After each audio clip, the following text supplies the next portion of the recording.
The 19th East Africa Business Network Trade and Investment Conference is brought to you by Kurunzi News in association with the following partners.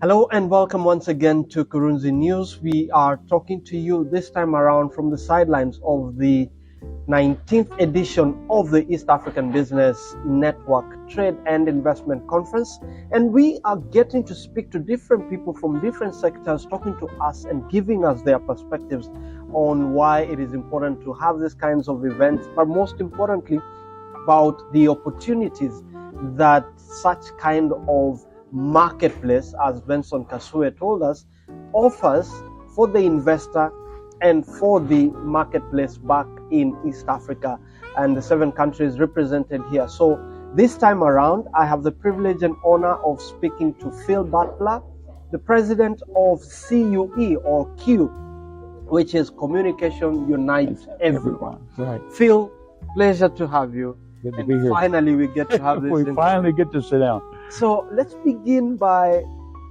if anybody heard CUE, Yes. they think about something else. I don't think that anybody would think this is an acronym for Communication Unites Everyone. So tell us about that. Well, we worked for a long time to come up with a name that covered what we really do. And we're more mission driven than we are a communications company. So we try to, the unites everyone is an important part of our name. So communication, there's a lot of communication companies. Unites, now you start to move into, and when you get to the word everyone and being inclusive, now you have an understanding that the name means communication unites everyone, and we have to understand how to communicate. And the more we communicate, the barriers, the cultural differences wiped away through communication. So we believe in finding that common ground. Everyone has that fringe idea that they kind of latch onto. That's my idea. But most of what is communicated is the common ground. And so that's what we're talking about, unites everyone. So we use that name for our broadcast company, which actually started as a streaming company. And we started in the streaming business, and we stream entertainment, we stream movies, and we stream all the content that there is. But as it relates to this conference, we're moving towards our model of being more focused on education. So we have channels. We are a broadcast company, and we have approximately 9,000 channels. And so we can take a channel. We have more than that, but I'm saying available. We can take a channel and use it for our customers. Education, content creators. We have the opportunity to basically be a worldwide communications company. And that it ties into what you said, that what you do is Communications Unites Everyone, where you are about mission. So from the perspective of this conference, like you said, you're more about education. So tell us why it is important for you to be looking at the East African market as one of the areas that you want to spread your message and your mission to. Great question. Our main focus is to work with nonprofits. Okay. And nonprofits, many of those, a large percentage, work in the area of education. Okay. And so with education being such a big area that people want to get into, we also have the benefit of software that is embedded in our platform, where we could have a classroom here in Dallas or Denver, where in the United States, we could have a classroom and the teacher would be teaching in English, but the people in East Africa would be hearing the lesson in real time in their native tongue. Wow. So the language barrier has been taken away.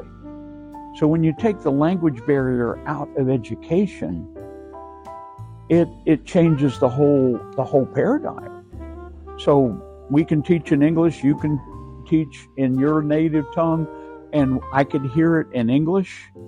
And actually, let me take that point one more little example. If we'd never met before, and you only spoke French and I only spoke English, we could still have a great conversation, because you could be on your phone speaking in French, I would hear it in English. I would speak in English, you would hear it in French, and we would be talking just like we're talking right now. So that's a very interesting point that you've made in terms of enhancing communication and breaking the barrier. Right. Because I've been to countries where they don't speak English. Right. I've been to places like Russia, right, where they have a different alphabet, in Ethiopia. Right. And you struggle even to get to a restaurant and order Absolutely. food. Right. And so how then do you achieve this reality of real-time conversations in different languages, and we are able to have the back and forth? Well, at this time, we're working on it, but if to be continued, right? But at this time, no, we're there. But at this time, if there was a chalkboard or a whiteboard here, and the teacher was teaching English, there would be use of our English characters, which also are in Spanish, are in French, are in many languages, use the alphabet that we use. Now, Russia, we're not there because they have a different alphabet. Hebrew, different alphabet. Mandarin, different alphabet. Okay, but with our alphabet, and I'm using the example of teaching with a board, and anything that had the same numbers, like a 4 is a 4, in multiple languges, the character of a 4. The character is the same across board. So that's, at this point, we that's where we're limited. We feel like that's a big breakthrough right there, so we can work off of that breakthrough for a minute. Okay, let's talk about broadcasting. And you started the business from the live streaming, and the business is still going on. Right. And you said you have content from as many different spheres and genres as there is. So the question that then comes is, one, what is the ownership structure of the channels that are available for somebody who's out there, a content creator like myself and others? Right.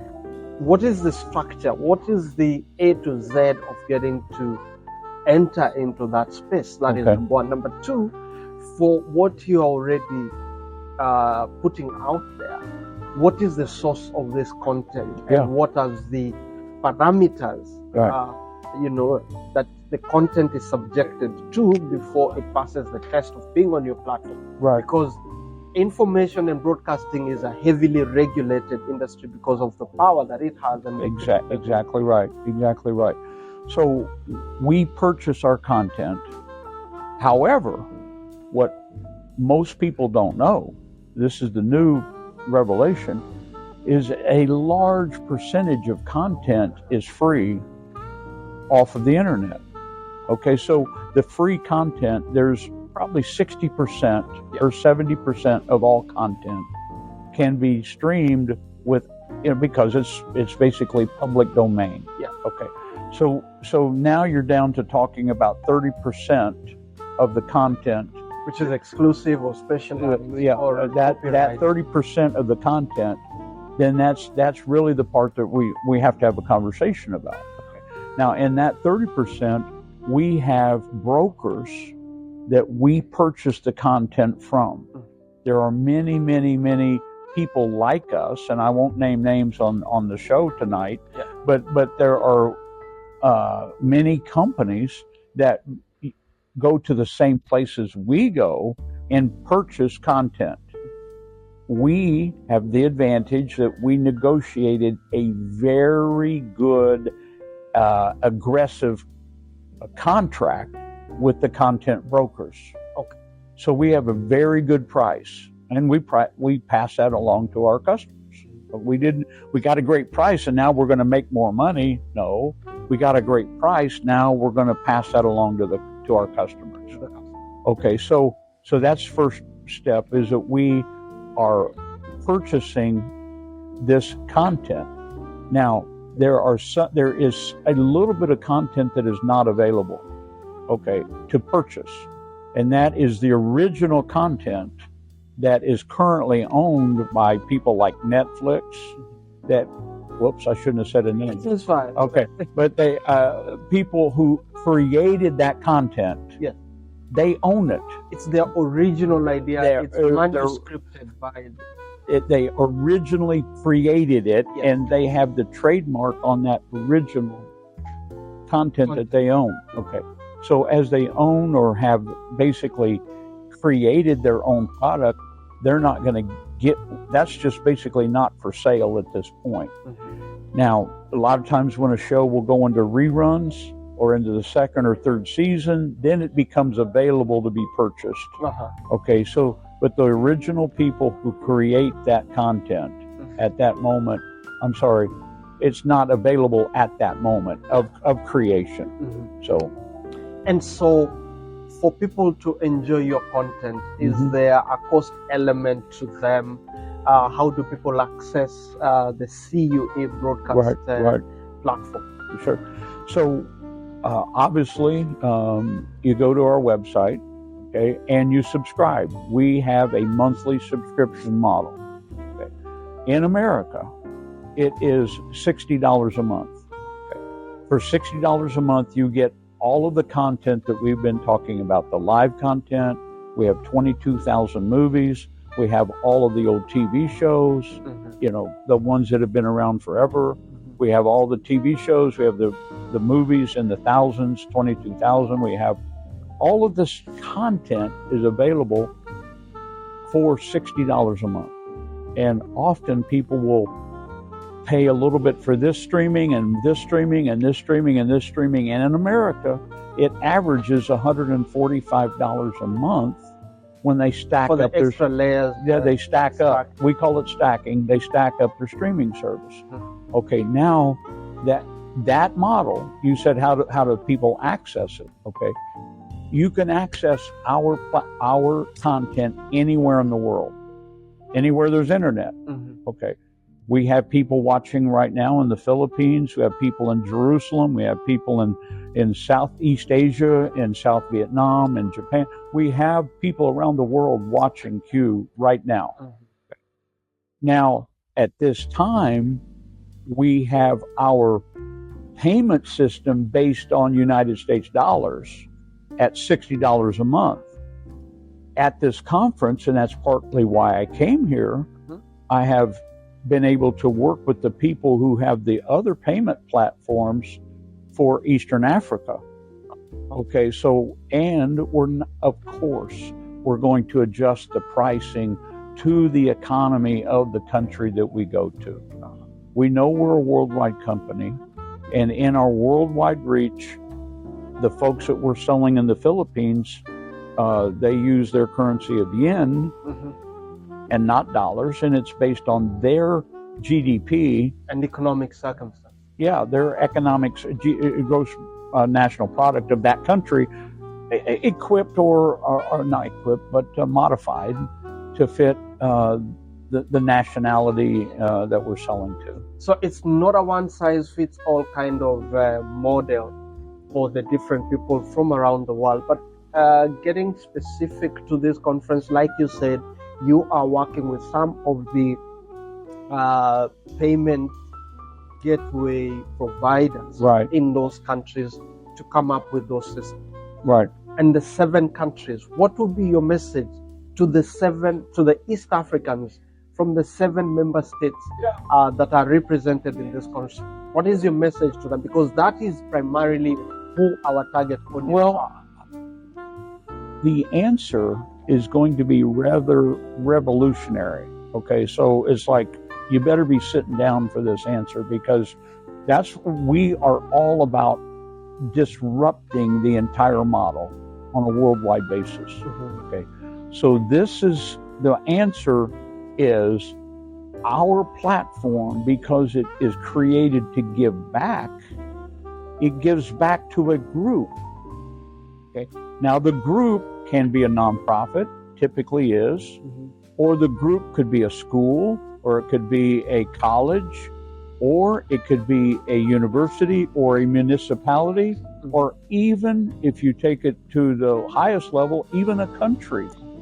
Okay, so we're building the model to give back to the sponsoring organization, or sponsoring municipality, or sponsoring entity. Whatever the entity is, we have the system that creates a revenue stream. Now that's revolutionary. Yeah. That when you take the fact that from 1950 in the United States, from 1950 until about the present time, $7 trillion with a T, $7 trillion was paid in advertising. That advertising money over those decades was paid by, for example, Winston Cigarettes to ABC, or was paid by Bulova Watch to NBC. The advertisers paid the money. Okay, and we're taking the whole thing and turning it upside down, where now that $7 trillion isn't going to an advertiser, it's going to our customers. We're taking a percentage of the revenue that we generate and giving it right back to the country, or right back to the municipality, or right back to the school. Okay. Yeah. It goes directly back. So that new idea, we don't sell advertising. Okay, we have subscribers. The subscribers, this is really a powerful concept. Our content can be created by our customer. Now, that's a whole nother level. I got Content created by the customer, and the money going to a nonprofit, or going to the beneficiary organization, or city, or municipality, or country. And even in this conference, I have had meetings with high level people who represent countries who are in your Eastern Africa Business Network. Leaders of countries have invited me to come and meet with the decision makers related to bringing our platform to that country, because we give back. That's so different. We're not just trying to make a sale. And do you have specific programs that you require, that whatever you're giving back to those different levels, then would have to directly channel that money into? No, not really. No, we're not trying to dictate where the money goes. Our only parameter on anything that we do in this regard is the content that people create, or the content that we use is not pornographic. We don't put the quote would be racy or highly sexual content on the platform. So other than that, we don't try to dictate where the money goes. We don't. Now, we do have some organizations that say, I don't want that particular channel. We can tailor make the offering for our customer. Okay, so if they don't want a certain channel, well, we can easily flip a switch, take the channel away. Interesting. So let's have your parting shot as we end this. Everybody is moving around. Yeah, it is. It's getting a little loud, and I'm the keynote speaker in just a minute or two. Yeah, so I got to get to the stage. So your parting shot as we now end this. Okay. We're finished now. We are finishing. So your parting shot in terms of, after all this is said and done, the conference is over.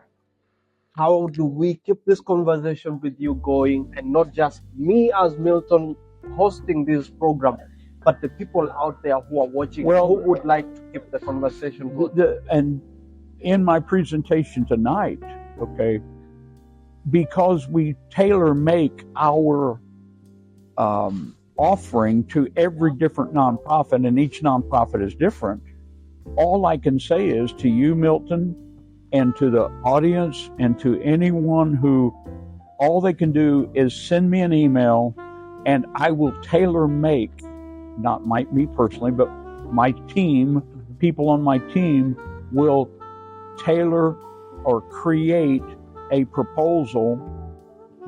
We don't sell the proposals. There's no hidden cost anywhere. But we want to demonstrate how much money the organization or the municipality or the school or the country can make, but I can't do that without knowing the parameters. So it's the complete opposite of a one-size-fits-all. Mm-hmm. So it is Phil, Phil, at QCUE broadcast.com. Phil at QBroadcast.com. All I'm saying is send me an email. This is Milton. I met at the conference. I represent XYZ. I would like to find out how your program can benefit me. We will create a proposal for you.